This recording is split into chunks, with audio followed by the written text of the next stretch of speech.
महाशिवरात्रि पर अक्सर भक्त जब भगवान के मंदिर में जाते हैं तो बेलपत्र के साथ साथ पूजा के अंदर धतूरे और अख के फूल चढ़ाते हैं। सोचने की बात यह है कि बाकी सभी देवी देवताओं के जन्म जयंती पर या विशेष त्योहारों पर गुलाब के फूल, मोतिये के फूल, कितने अच्छे अच्छे फूल चढ़ाए जाते हैं।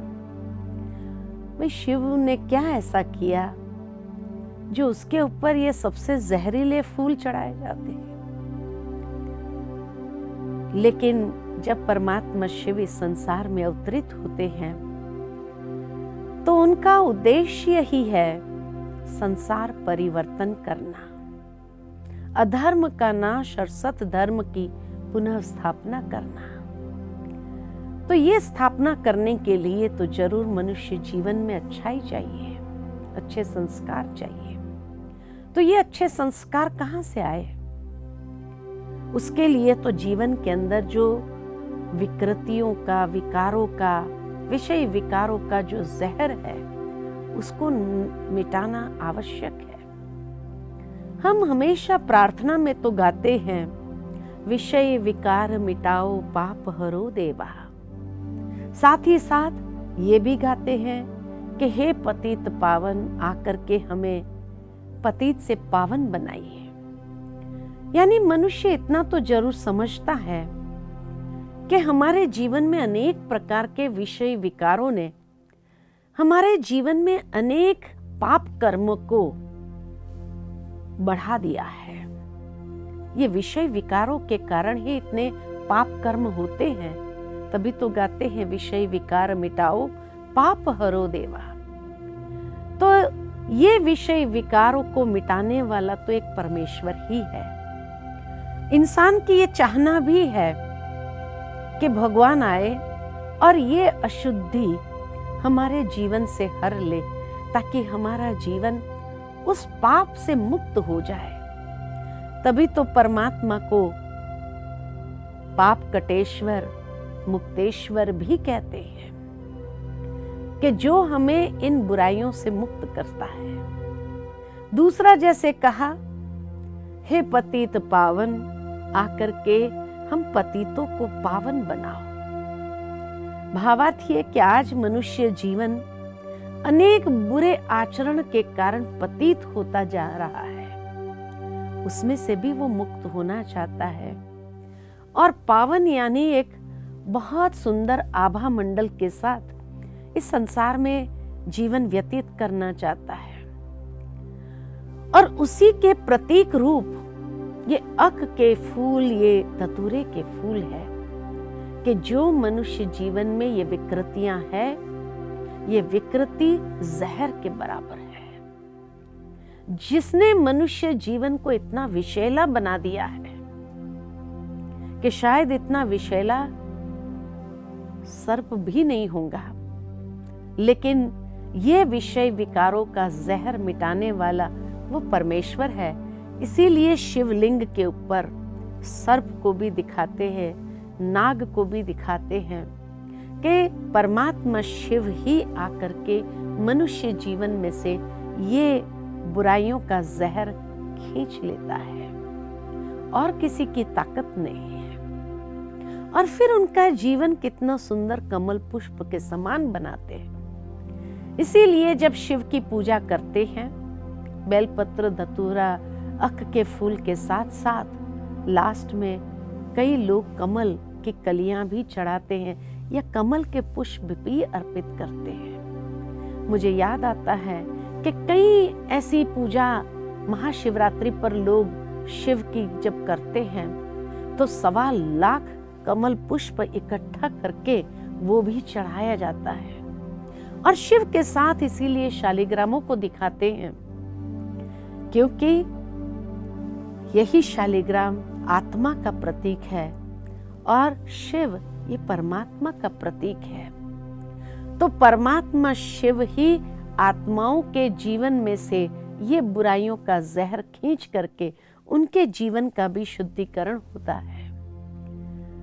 तो शिव के साथ ये शालिग्राम की पूजा, शालिग्राम अर्थात आत्म स्वरूप, देह के साथ पूजा नहीं हो रही है, लेकिन जब आत्मा इस देह से अलग अपने आप को समझती है, देही समझती है, आत्म स्वरूप में स्थित हो जाती है, तभी परमात्मा शिव भी उनके इस विष को अपने अंदर ग्रहण कर लेते हैं और जीवन को या उस आत्मा को कमल पुष्प की तरह कि भले रहे कीचड़ में ही, इस संसार रूपी कीचड़ में ही रहे जहाँ चारों ओर बुराइयां हैं, लेकिन उनका जीवन कमल पुष्प की तरह खिला हुआ, ये परमात्मा उसके जीवन को ऐसा बना देते हैं उसी के यादगार रूप में। साथ ही साथ जब ये बेलपत्र या कमल पुष्प चढ़ाते जाते हैं या दूध दही आदि से अभिषेक किया जाता है, तो मंत्र उच्चारण जरूर होता है और वो पावरफुल मंत्र जो लिया जाता है, ओम नमः शिवाय, ओम नमः शिवाय, बड़ी श्रद्धा के साथ ओम नमः शिवाय का मंत्र जाप करते हैं। ओम नमः शिवाय का लिटरल मीनिंग अगर देखा जाए, ओम माना अहम आत्मा, शिवाय माना शिव और नमः माना नमन करना, अर्थात मैं आत्मा शिव को नमन करती हूँ। कितना ऊंचा भाव है। और इस प्रकार का जब श्रद्धा को अर्पित करते हैं, अपनी शुद्ध भावनाओं को अर्पित करते हैं ईश्वर के प्रति, और इस मंत्र जाप के साथ जब एक एक बेलपत्र या एक तुलसी का पत्ता भी चढ़ाया जाता है या उसके ऊपर कमल पुष्प चढ़ाया जाता है, इसी प्रकार हम देखते हैं कि शिवलिंग के ऊपर एक कलश होता है, जिस कलश के नीचे एक छेद होता है जहां से बूंद बूंद पानी टपकता रहता है।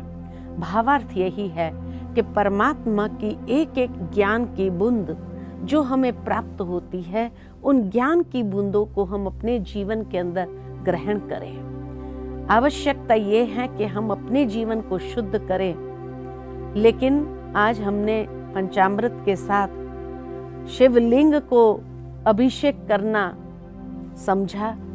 शिवलिंग या शिव परमात्मा तो है ही पावन, लेकिन ये पंचामृत से अपने जीवन को शुद्ध करने की बात है।